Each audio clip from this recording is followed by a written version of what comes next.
Et si on explorait et qu'on découvrait l'histoire cachée dans la saga Zelda ? Dans cette saga, l'histoire est racontée de deux façons. La première est évidente et directe, c'est le scénario du jeu, raconté par les cinématiques ou événements du jeu.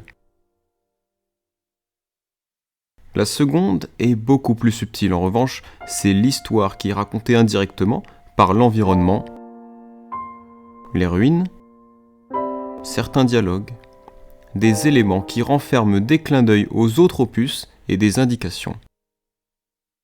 Ces indices cachés volontairement par les développeurs racontent une histoire bien plus vaste, complexe et aussi plus sombre que le scénario direct. De plus, on n'a pas tous la même interprétation sur la signification de ces détails et ils font l'objet de beaucoup de théories et de discussions parmi les fans. Je commence une série d'épisodes dont le but est d'explorer, rechercher des éléments et analyser pour finalement mettre au clair l'histoire cachée de la saga Zelda. Et on commence tout de suite avec le mystère de la 4e source divine et le rituel de prière.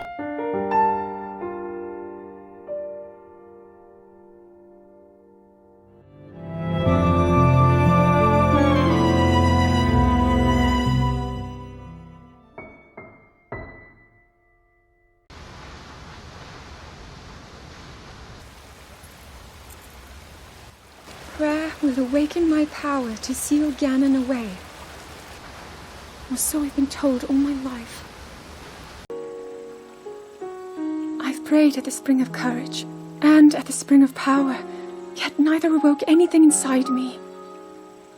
But maybe up there. Perhaps the Spring of Wisdom, the final of the three, will be the one. To be honest, I have no real reason to think that will be the case. But there's always the chance that the next moment will change everything. Prier aux sources divines est censé éveiller le pouvoir du sceau de Zelda. C'est ce que dit la tradition. Et pour cela, la princesse se rend aux 4 coins du pays pour prier. À la source du courage, de la force et enfin de la sagesse.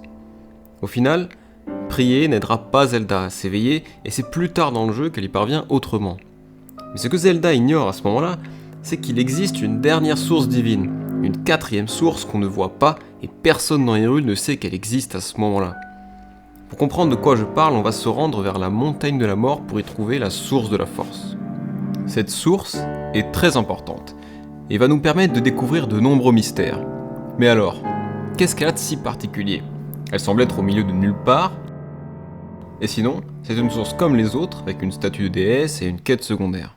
Mais si on prend un peu le temps de l'observer, on réalise que cette source a une très longue histoire. Elle date de l'époque de l'ère de la déesse Hylia, l'époque à laquelle se déroule Skyward Sword.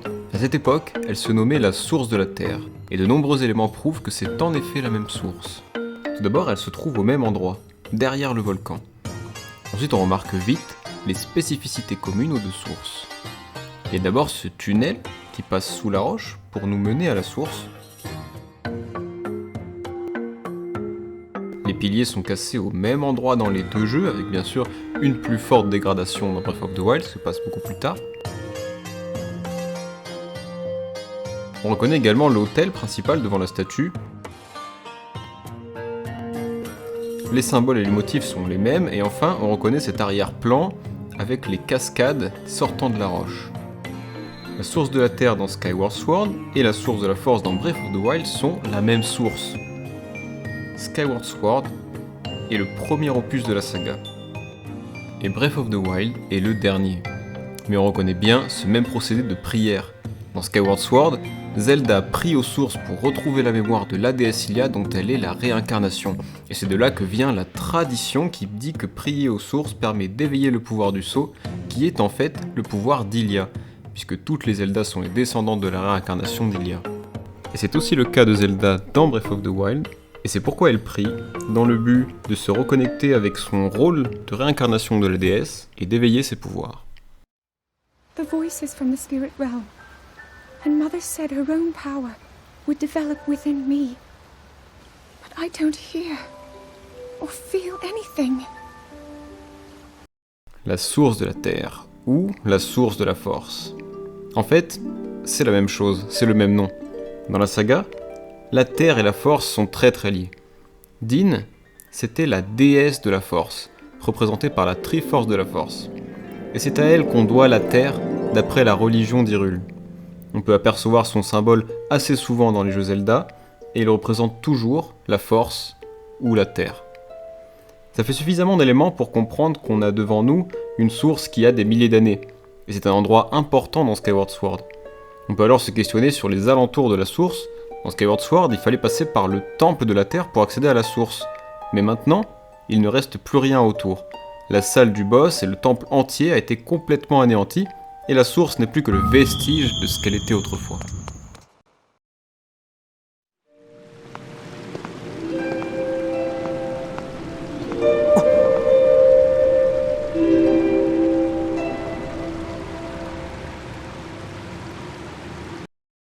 Alors, c'est la même source dans les deux jeux. D'accord, c'est admis. Mais concrètement, à part être un clin d'œil sympa entre deux opus, qu'est-ce que ça change ? Eh bien dans Skyward Sword, on voit deux sources, celle de la Terre et celle de la Contemplation. Si on retrouve effectivement la source de la Terre dans le Hyrule de Breath of the Wild, on doit logiquement pouvoir retrouver la source de la Contemplation quelque part dans ce même Hyrule. Et donc, où est-elle ? Peut-être s'agit-il de la source de la sagesse, ou de la source du courage ? Comme toutes les sources qu'on visite abordent les mêmes symboles et motifs, ce n'est pas comme ça qu'on va réussir à les différencier. Alors déjà, qu'est-ce que c'est que cette source ? C'est une source qu'on accède après avoir traversé le temple du même nom, la Contemplation. Le nom Contemplation pourrait signifier la contemplation du ciel, comme le montre cette brève cinématique. Ce serait très intéressant en effet si elle était effectivement liée au ciel, mais on y reviendra.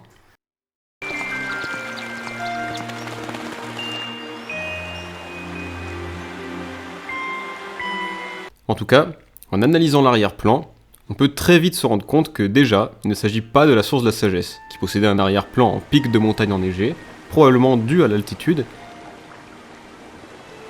C'est un environnement qu'on ne retrouve pas du tout dans notre source, on n'a ni la montagne, ni la neige.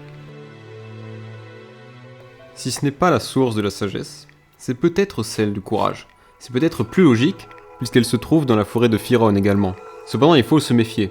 Rien ne prouve que la forêt de Firon dans Breath of the Wild est la même forêt que dans Skyward Sword. À première vue, elle semble assez différente de celle de la Contemplation. Mais ça ne prouve rien. Après tout, il s'est bien passé des milliers d'années entre les deux opus.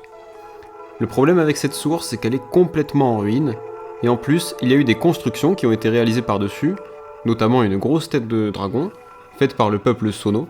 Alors les Sono, c'est un peuple ancien et disparu pour qui les dragons représentaient le courage et qui les vénéraient. Alors peut-être que cette source leur a appartenu, tout simplement. Difficile à dire, mais il faut qu'on soit fixé. Et pour savoir si cette source a été autrefois la source de la Contemplation, il va falloir comparer en détail leur conception. Un exercice compliqué, mais qui peut porter ses fruits. Déjà, on accède à la source de la Contemplation avec des escaliers assez étroits.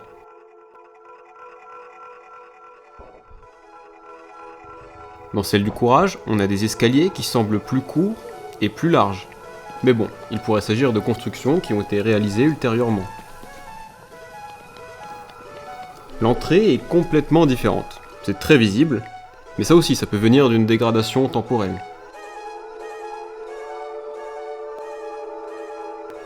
Une autre différence notable, les colonnes dans celle du courage semblent être plus proches de la statue et se trouvent dans l'eau, ce qui n'est pas du tout le cas dans celle de la Contemplation.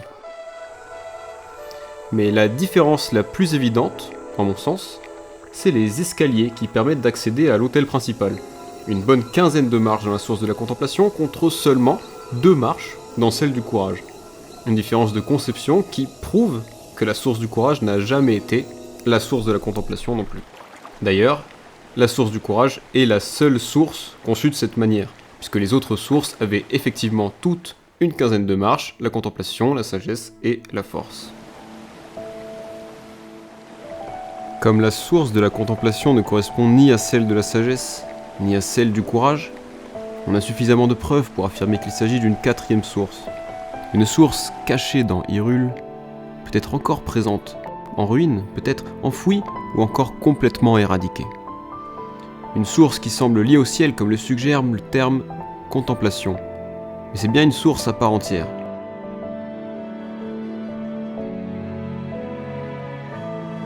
La terre est liée à la force et à la déesse Din. On peut nommer la source terre ou force, c'est pareil. Le courage et la sagesse, eux, n'ont rien à voir avec la contemplation. Ils font référence aux deux autres déesses de la Triforce, Faror et Nehru. Alors, à quoi fait référence la contemplation? Et à quoi sert cette source? Dans Hyrule, il y a 4 sources divines.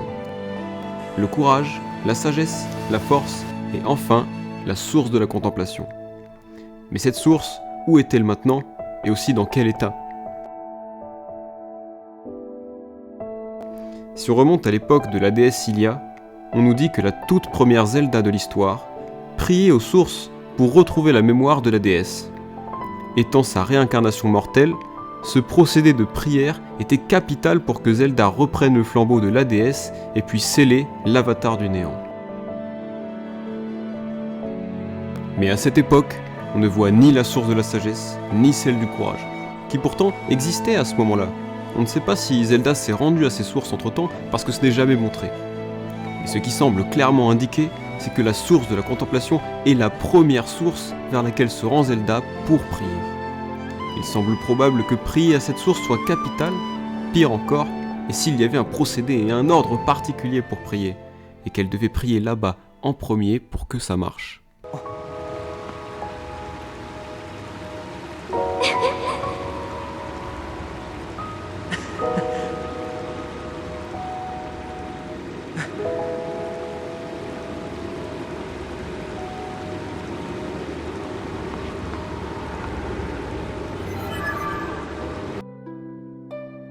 Des milliers d'années après, on reconnaît encore cet héritage de la tradition. Zelda doit prier vêtue de cette même robe blanche, certainement ressemblante à ce que portait la déesse, probablement pour se rapprocher d'elle. D'un côté, la prière permet de récupérer la mémoire et de l'autre, ça permet d'éveiller le pouvoir de la déesse, qui serait le pouvoir du sceau. En fait, les deux Zelda essaient de faire la même chose. Il s'agit de récupérer quelque chose de la déesse, cette tradition provient de l'époque de Skyward Sword. Mais vu que dans Skyward Sword, Zelda prie en premier à la source de la contemplation, on peut facilement suggérer que c'est une étape nécessaire dans le procédé. Dans ce cas, la disparition de cette source engendrerait l'impossibilité des successeuses d'Hylia de récupérer la mémoire de la déesse. Et alors logiquement, la tradition de prière ne donne plus aucun résultat. Il manque une source sur les 4, et autant, c'est même la première du rituel. Autrement dit, Zelda pouvait prier des heures dans l'eau, rien n'y changerait, car il est très probable que le procédé de prière ne fonctionne pas sans cette 4e source, sans la source de la contemplation. Curse you. I've spent every day of my life dedicated to praying. I've pleaded to the spirits tied to the ancient gods. And still the holy powers have proven deaf to my devotion. Please, just tell me. What is it? What's wrong with me? Mais bon, Zelda a finalement réussi à éveiller son pouvoir avec le seul moyen qui restait, qui était alors d'avoir un déclic psychologique, probablement dû à l'affection qu'elle porte à Link.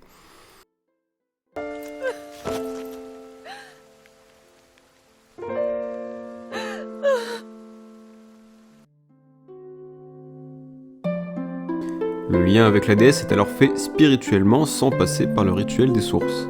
Au final, je ne dis pas que prier aux sources est complètement inutile, ça a l'air d'avoir aidé la mère de Zelda à méditer et se rapprocher de la déesse, mais le rituel de prière, lui, ne fonctionne plus vu qu'il manque une source.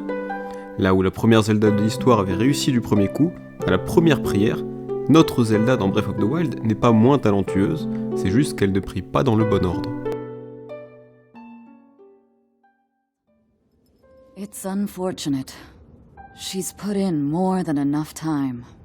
Ever since she was a young girl, she's gone through rigorous daily routines to show her dedication. She once passed out in the freezing waters trying to access this sealing power. And she has nothing to show for it. That's the motivation driving her research. I'd be doing the same thing. La source de la contemplation est donc très importante. Car si toutes les sources correspondent à un morceau de la Triforce et à une déesse, alors il n'est pas difficile de deviner que la 4e source correspond à la déesse Ilia, qui serait alors la 4e déesse. Le terme contemplation serait lié au ciel. En anglais, c'est sky view, la contemplation du ciel. Ilia qui a créé Skyloft dans les nuages, ça tombe sous le sens. La source est d'ailleurs à proximité du temple du sceau qui se trouve juste en dessous de Skyloft. On a donc une source par déesse construite en leur hommage. De cette découverte va découler énormément de choses, comme par exemple le fait qu'Ilia est une déesse à part entière et aussi importante que les 3 autres.